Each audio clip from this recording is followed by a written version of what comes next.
Is Maru back on top of the Starcraft 2 world? Why do Dark and Rogue keep having draws? And why do people like American built cars? But if there's an American build in Starcraft 2, no one wants to play it. For the answer to all of these questions, be sure to check out today's episode of Starcraft Today. Starcraft Today. Your favorite Starcraft news show.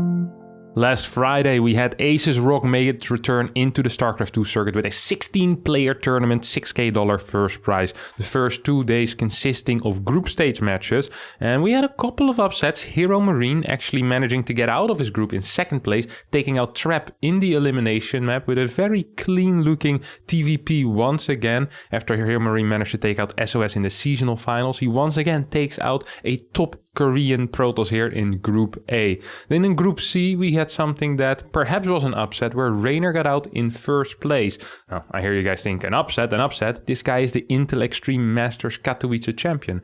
That's correct, but Raynor had been on a holiday/break for the past month and a half, playing very little games. I believe he said that he played 2 games with Terran, 1 game with TOS, and he looked at one of his Zerg replays before this tournament, and he just managed to cruise through his group, which was no easy feat. It had Dark, MaxSpecs, and Cure in it, who all of them I rate very highly. So perhaps not the greatest upset result-wise, but for the form or the shape they're supposed to be in, I thought it was a pretty big feat here out of the Italian Zerg. That lead into an 8-player bracket with the usual suspects, and out of those 4 matches, I think 3 definitely could be considered upsets. Dark versus Cest going in the way of Dark 3-2. Not the biggest surprise, Dark has been looking very strong, even though recently also got taken out by Trap 3-0 in a very one-sided series. This time he managed to show up once again and even take out Zest in a couple of big late game matches. Then the next match being Clem against Rogue, and Clem with his reputation as the Zerg killer getting absolutely blasted by Rogue with some quick and swift roach play, showing the European Zerg how it's done. If you want to take out Clem, perhaps roaches are the best way to go. In the third match, Hero Marine versus Raynor, what looked to be a very easy win for Raynor when he went up 2-0, quickly turned into hell for him as Hero Marine completed the reverse sweep with a 3-2 victory. Hero Marine, who had been streaming this entire tournament as well, not with commentary, but still very impressive, having that added distraction, taking out some of the biggest names in the business. The final match, perhaps a match that we all had been waiting for a long time again, Maru versus Serral. The last 3 times they met, Serral managed to win, only dropping a single map out of the last 8, I believe. This time he didn't even manage to take 1. Maru taking him out 3-0 in a relatively easy sweep with 3 very similar openers. The old 2-1-1 making a comeback. The final game, a small variation on it, but a very beautiful series. Even though it looks one-sided in the score, it actually was extremely close. Moving on to the semifinals, we had Dark versus Rogue, in which once again these 2 bad boys managed to get a draw with a similar strategy, the 12-pool drone pool, once again showing that it's perfectly capable of getting us draws whenever we wanted to. This is actually one of the closest games I have ever watched in my life, ending up with a drone and a Ling attacking an extractor while being defended by a drone, while the queen of Rogue with a lot of energy was marching back to the single last extractor on the map. Absolutely fantastic game, fantastic series in general with very high levels DVZ. The other semi-final between Hero Marine and Maru was a little bit less exciting and a little bit more one-sided, as Maru with a clean sweep over Hero Marine 3-0. It seems that when Hero Marine gets to play against these Korean Terrans in the high stakes matches, he's just not really up to the level where he is in TVP and maybe even in TVZ.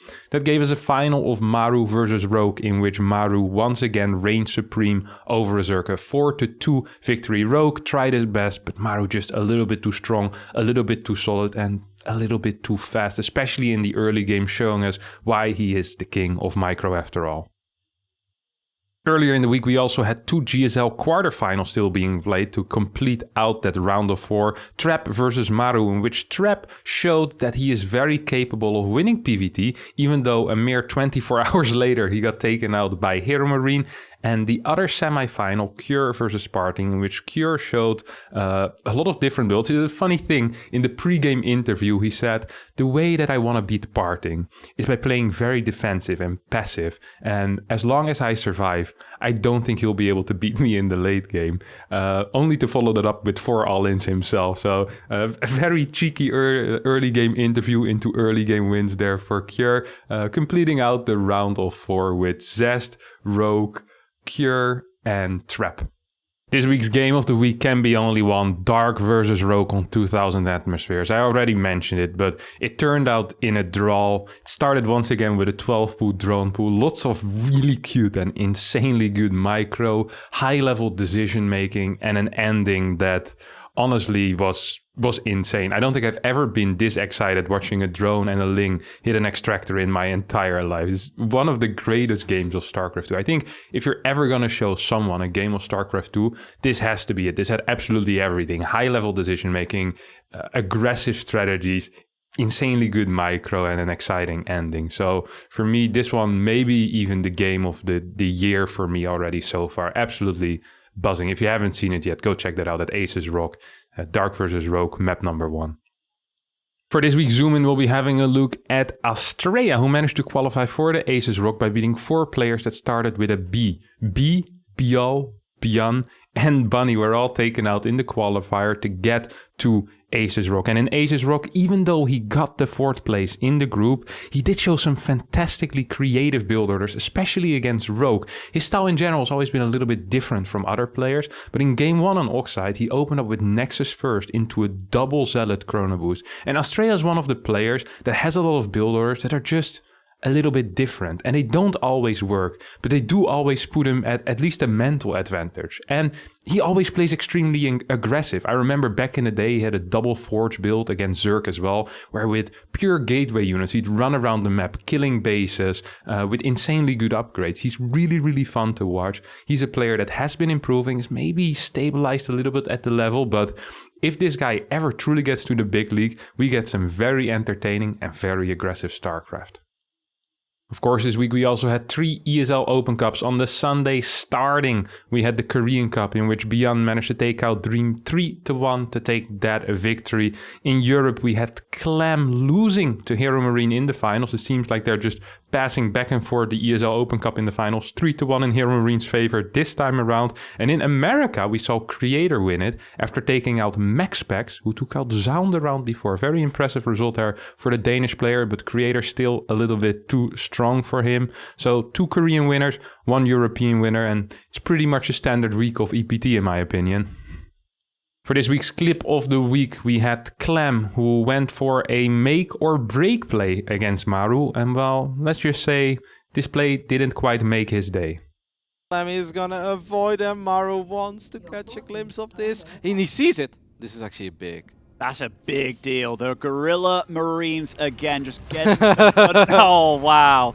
So many turrets. The Vikings as well. Oh no, Clem is gonna lose so much supply here. He's gonna lose pretty much everything. And he is forced to tap out Maru with the Marine Scout of the century. My goodness, Clem was maxed out. Very unfortunate little drop there for Clem, which did end up losing him the game. However, what isn't unfortunate is that in the upcoming week, we're going to be having the qualifiers for the DreamHack Masters Winter starting. And on top of that, on Monday, we also have the GSL resuming with Zest versus Rougue in a banging best of 7. Sadly, that's going to be it for today's episode of StarCraft Today, but I did hope you enjoyed it. Oh, and the reason why no one likes American builds is because they tend to suck. Eat it! Bye bye!